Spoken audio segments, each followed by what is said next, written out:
Public Affairs very much thanks Residco, our sole corporate underwriter, for helping to make the production of this show possible.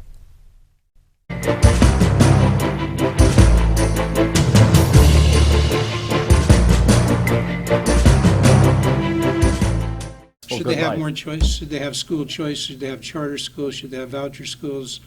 All of those choices, all of the above? Yes, I'm a huge fan of competition, and I think that competition drives performance and outcomes. And what I think about school choice is those who have money have choices. Those who don't have money have no choices. If you are a poor family, the number one way that you can help get that child out of that generational cycle of poverty is to get them a good education. And if you're stuck in one of these underperforming schools, you are doing a disservice. Not only, it's a moral issue to me. Like, if you love those kids and you want the best for them, how could you condemn them to the underperforming school that they're growing up around? That to me is an injustice to that family. Welcome to Public Affairs. Our guest today is Jesse Sullivan. A lot of you folks have not heard that much about him because we're taping this on September 14th, and just 5 days ago he announced he's running for governor in the state of Illinois in the Republican primary.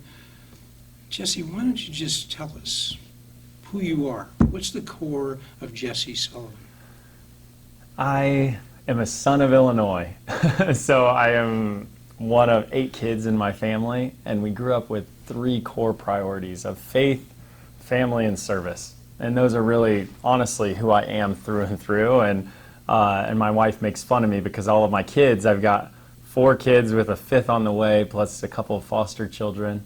And we have this faith, family, service, and all of them have it drilled into their heads that those are the priorities we try to live by. And so I grew up in the small town of Petersburg, over 100 cousins in this small town of 2,000 people. And it's really shaped a part of who I am because I grew up right next to Abraham Lincoln, where he lived his most formative years. So my first job was there working at New Salem, and really I think it shaped my imagination around how a political figure could be, and then I contrast it to how we're living right now and look at Illinois politics, and it's just so different. But I was not a political person growing up. Our family was a sports family, and so sports were everything. My dad's a PE teacher and a coach, and so just grew up that way, a competitive family. I studied theology in school.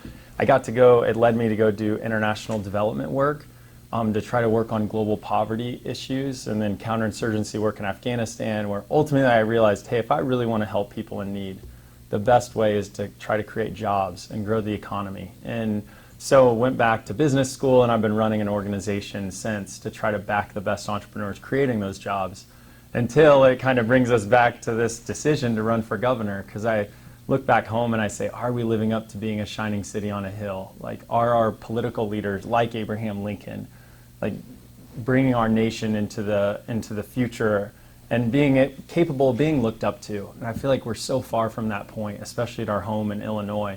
And so I prayed with my wife, and we thought this is what we should do, is step into this race and see if we can make a go of it. Praying with your wife is something you do daily, right? Yes. You start your day with prayer. Yep, every day with my wife. How long? We try to do an hour before the kids wake up, and normally they'll step in sometime sooner than that and make sure we try to get them their breakfast and everything. But yeah, I always try to make sure. I know it centers me around what's most important in my life.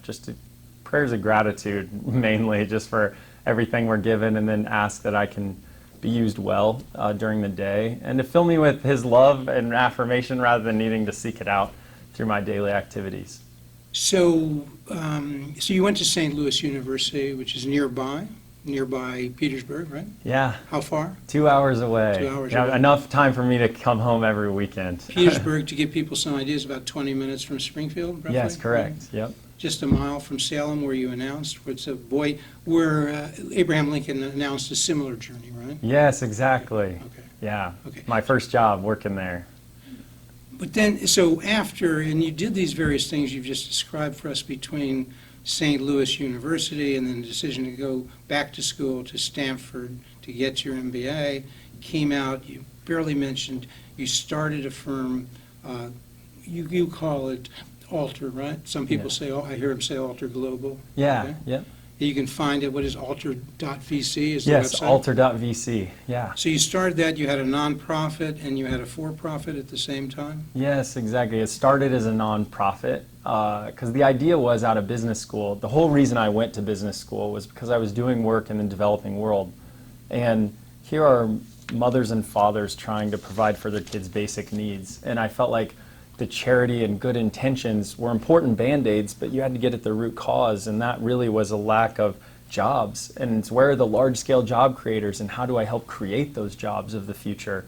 So that's really the organization I launched when all my friends were heading into the best tech companies, and I decided I'm going to head back to Haiti, and I'm going to go back to Afghanistan, because I want to find those entrepreneurs that I can provide resources to grow their businesses and create those jobs. And eventually it grew and grew into the point where we thought, man, there's some really good opportunities here to grow this further by investing in these entrepreneurs. And so we switched over to a Alter VC.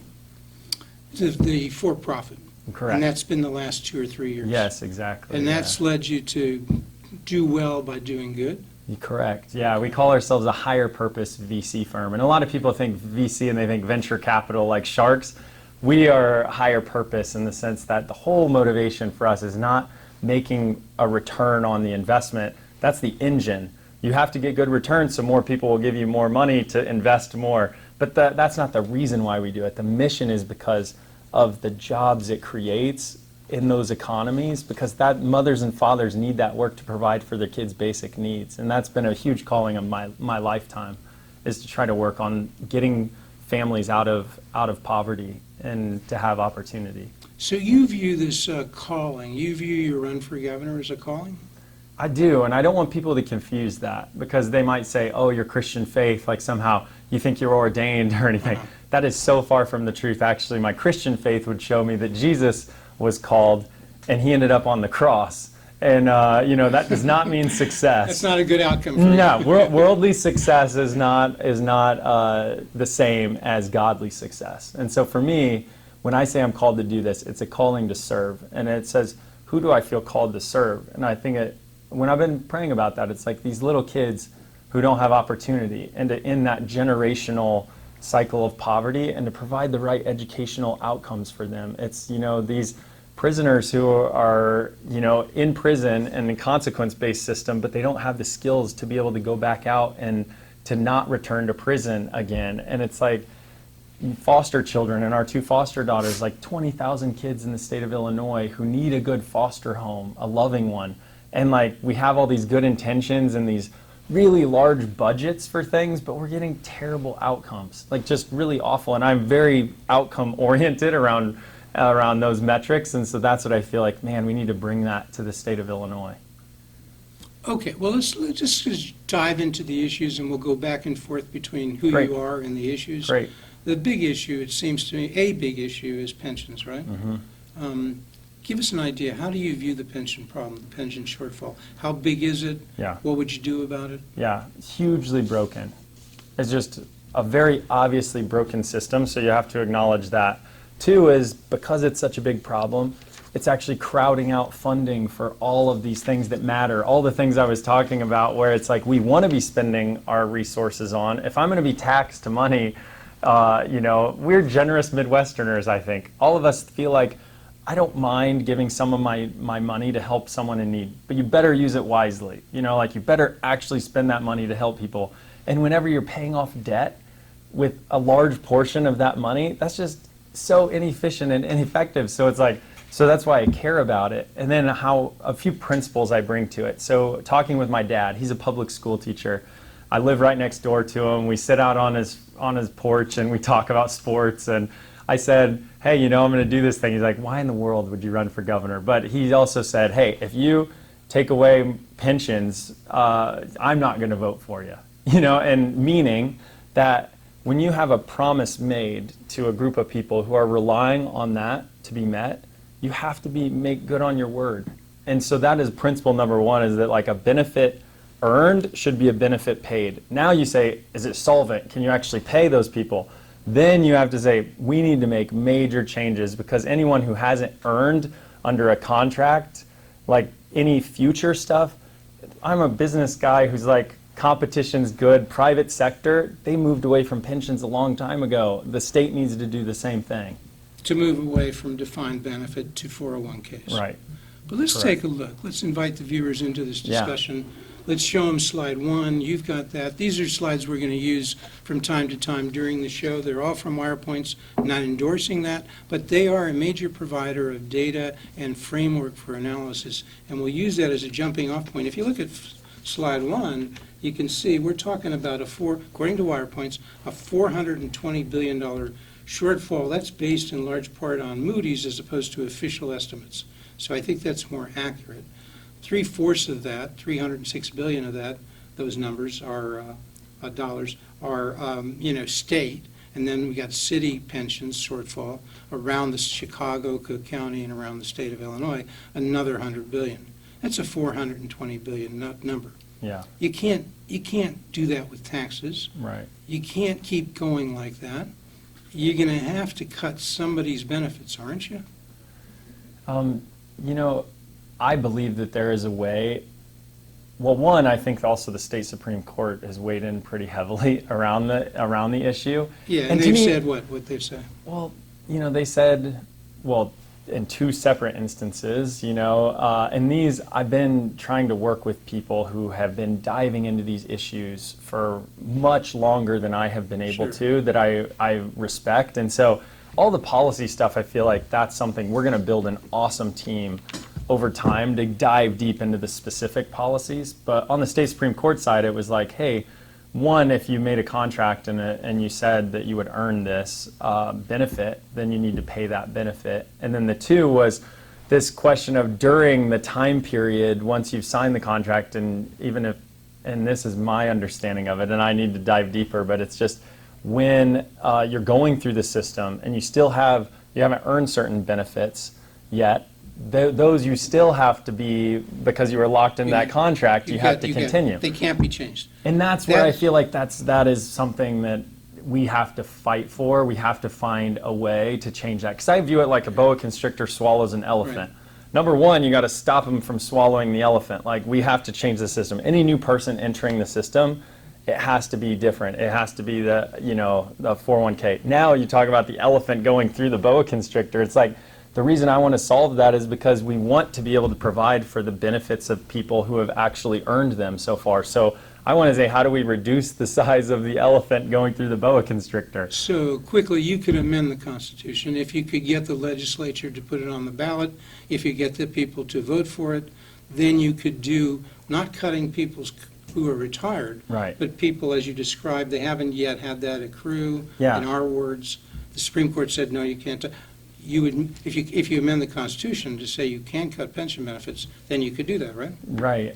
And this Would you is do one. that? Would you favor that process? I would favor trying to make the system solvent for those who have actually earned the benefits. And I think that it's hard to imagine continuing down that same path with all the way through for anyone who's in the system now to like continue down that exact same path till they retire. It's just going to make the problem worse, and we have to find the solution to be able to, any future benefits, I think we should try our best to switch over to a 401k system. And I know it's a tough job, and this is where But even before you switch over, you want to do that, I assume, switch over, but you're going to have to cut into some of the current people who are employed. You may switch them over from that point on, Right. but you're going to have to say you can't really keep those same level of benefits because you got this $420 billion shortfall.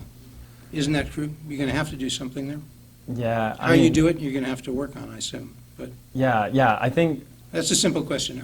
Would you have to do something like that I've just described? yes. I think that you would have to try. Here's what I think, and this is probably true of most of the policy stuff here, is that the policy stuff is not as hard of a problem to solve as finding the right way to bring people around the table to make it happen, to get it done. When you're a minority party in the state and a super minority in the legislature, I think it's being able to work together and be a uniter who's capable of working across the aisle to get other people, to buy into a vision and like getting everyone around the table to actually figure it out. And I think if you're going to be someone who's just railing against the other side and you are an ideologue and you say this is the way it has to be, I think we've tried that type of a method and it didn't work. And so I want to be the type of Who candidate. tried that?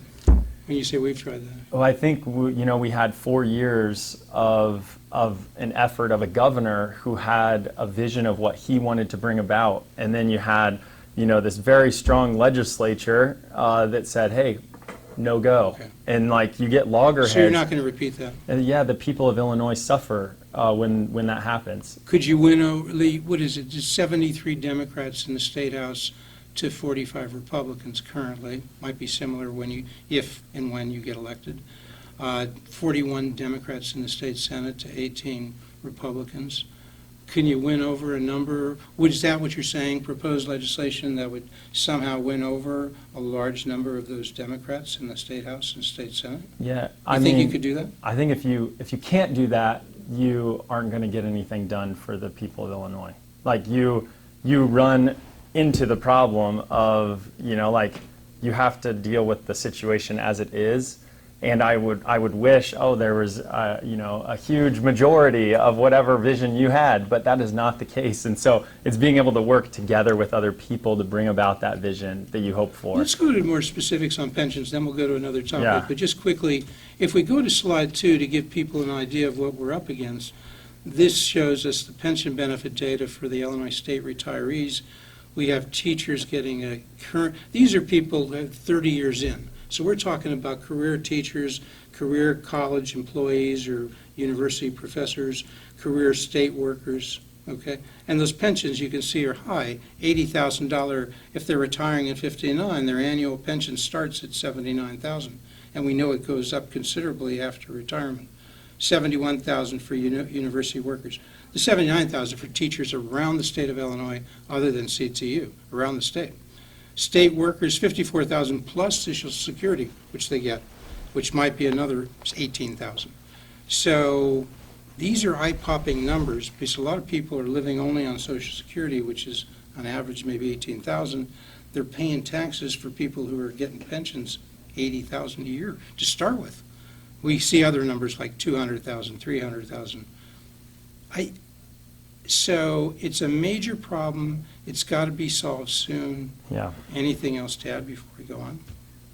Just that I agree with you. I bring principles to these problems because I think if you bring a very set, this is exactly the way it has to be done, then you're going to run into the reality of the situation. Like any, as we say on the military side over in Afghanistan, is like the act of planning is essential, but no plan survives first contact. And it means like you should plan these things out, you should be very prepared, but once you step into the arena and everyone has a plan until they get punched in the mouth, as Mike Tyson would say, so Right. So I think it's mostly about coming in with a certain set of principles. One of the principles I hold is that if you make a promise, I am from Central Illinois where your word means everything. Like you have to be a person of your word. If you sign a contract with people saying this is what you're going to have as a benefit, and they've worked and they've done their end of the bargain, you have to make good on your word. Now it's a question of, okay, how do we make that solvent? How do we make sure we're good to our word? That's the hard part. But you're saying, it sounded to me like you're saying the Supreme Court went further and said there are Right. people who are only halfway through their Right. career, and they said they couldn't change it. Right. You want to at least talk Yeah. about making those changes. Yes, I think that Did we I get should. that right? Yes, Okay. yes, I think that we should. I mean, the private sector moved to this for a reason. Okay. And it's because that's the way that things really Right. can be solvent and should be done. Okay. So we're losing people. We're losing Yeah. business, we're losing taxpayers. Wirepoints has done a lot on this, the out-migration. Yep, We've got another chart 3. yep, You can see Illinois in the last decade is down there on the left. That's not good. 18,000 loss in population. Indiana's on the good side, more than 300,000 in the last decade. We're losing companies, we're Yep. losing tax revenue. Something has to be done. This for me is the driving force. Like if you want to make one argument for are our politicians doing a good job or not? If this election came down to 4 more years of J.B. Pritzker or we need to do something else, I feel like this is the primary argument. You ask yourself, Are people coming to the state or are people leaving? And the fact that Indiana has grown 1,700% more over the last decade than Illinois, I don't want to be offensive to the people of Indiana, but we have so much in Illinois that should not be the case. It's because of this high taxes, corruption, and crime, like that people are fleeing from the state. So this, to me, like Illinois outside of West Virginia has lost more people in the last decade than any other state in the entire nation. And that, to me, it's just, every person I talk to, it seems like they're either considering leaving or they've already left to better run states. And I'm a person of, business solutions, and when you have a governor from Texas coming up trying to recruit away our best companies, it's like you have to be a business-friendly state. And we have to get Illinois back on track to do that, or we're going to lose big. If we thought now was bad, I don't want to be Chicken Little, but it's like the sky is going to be falling on mismanaged states, because we have a more mobile economy than ever. You can work from anywhere. You can have your company be located anywhere. Because of COVID, sped this whole thing up. If Illinois is not positioned well over the next decade, we're going to lose way more. This graph, we're going to be looking back and say, remember when it was only that bad.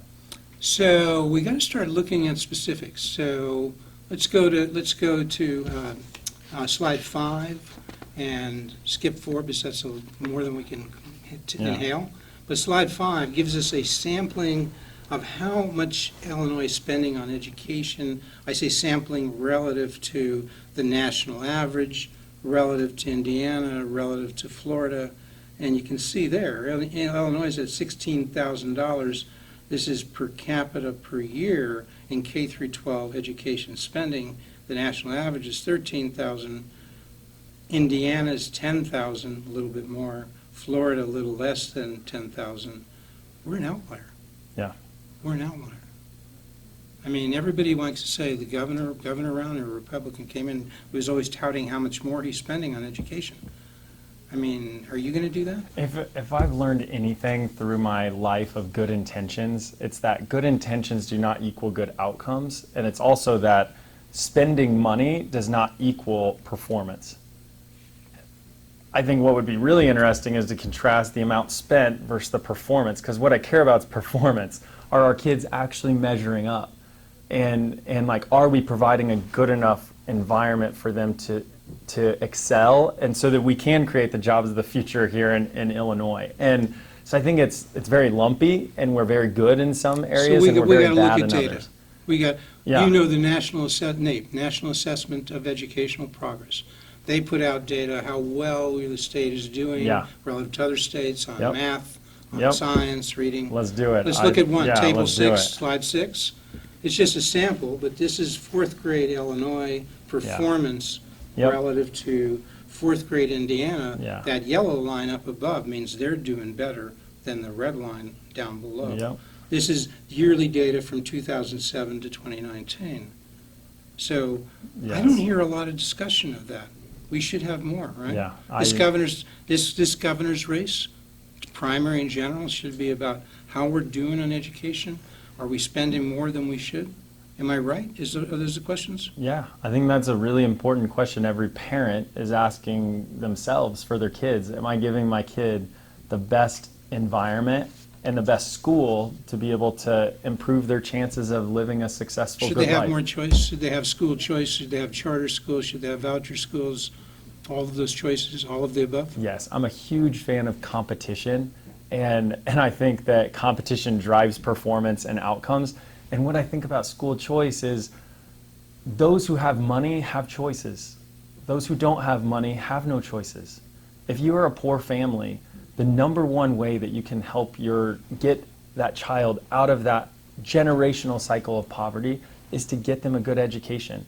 And if you're stuck in one of these underperforming schools, you are doing a disservice. Not only, it's a moral issue to me. Like, if you love those kids and you want the best for them, how could you condemn them to the underperforming school that they're growing up around? That, to me, is an injustice to that family.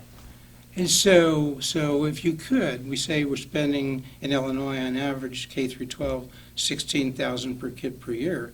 If you could, that's the state contribution, the local city or suburban contribution, and the federal contribution altogether.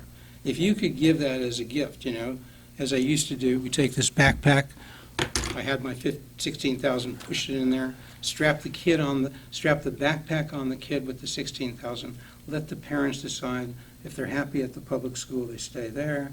If they're not, the kid and the parents can take their money to a private school or a charter school. You would do all that? You'd pack this backpack with 16,000 plus? Yeah, I believe in, so my dad's a teacher, my wife is a teacher. I love our teachers, and I feel like sometimes these things get so divisive, where it's like, are you pro-teacher or are you pro-kid or student? And it's like, what world do we live in? I'm both. Like, I care about our kids, right, and I also care about our teachers, and they should be, well compensated for what they're doing, but they also have to perform. And, I think to be able to have performance be baked into how we assess our schools, really important. And I think, when you think about like creating enemies of like, oh, who's to blame in all of these situations, it's a lot more like, I care, and I know a lot of other people care about this low test score here in Illinois relative to Indiana, and it's how do you bring people to the table to actually get outcomes that you want. Especially in the inner cities of Illinois. Yeah. Rockford, Chicago, Decatur. We find there the scores are lowest. In Chicago, they say, it's been like this for 20 years. 70% of the kids generally do not read at grade level, 30% do. That's 70% are graduating, they're not reading as well as they should. What does that do to their career, their life opportunities? Would you like to focus, maybe vouchers for everybody, especially on the inner cities, African Americans, Hispanics, other low-income individuals who are not getting what they need from their public school? Yeah, I mean, Are you with me? Would you do that? Would you yeah, like? We just said that. I'd say locking into specific policy areas right now is not like I just launched 5 days ago, and we're going to put together a team, and we'll come out with actually a really detailed plan around what do we want to create and what is the right You will. policy You got approach. that plan, and you'll come back and present it to us, right? Yeah, Okay. Sure. Hey, sounds good. 4 to 5 weeks. Yeah. I got that down on my schedule. No, but I do think for me it's the principles in which you approach these things. And that's where I am very much educational outcomes matter, and why I want to run for governor, not like I don't care about Senate or these other federal things, is it's like, or on the legislative side, I think as a governor you get to manage agencies. And I think the reason why I'm so well set up to be the governor is because I want to manage those agencies in an outcome-oriented way, where you're saying we are going to run an efficient, effective government that's held accountable for measurable outcomes. And that is so core to who I am and how I want to run the state. And right now it's kind of just like, let's talk about the budget and what goes where. And it's like, no, let's talk about performance and who's actually taking those tax dollars and doing something really good with it. On that note, come back soon. Godspeed on the Great. campaign. Jesse Sullivan, candidate for governor in the Republican primary, which is coming right up in about 9.5 months.